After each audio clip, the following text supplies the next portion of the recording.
Welcome to the instructions video for the Spherical Capacitor Interactive Calculator. This powerful tool helps you analyze capacitor systems made from two concentric conducting spheres. You can calculate capacitance, stored energy, and electric field distribution between the inner and outer spherical conductors. To use this calculator, you'll need to enter several key parameters.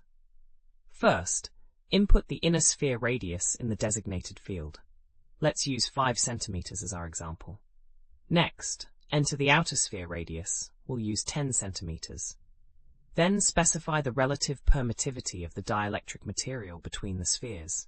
For air, enter 1. If you want to calculate stored energy, you'll also need to input the applied voltage.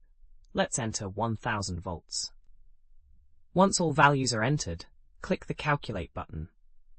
The results will show you the capacitance in picofarads, the stored electrical energy in joules, and the electric field strength at various points between the spheres. We have thousands of other free engineering calculators on our website. Head over and check them out.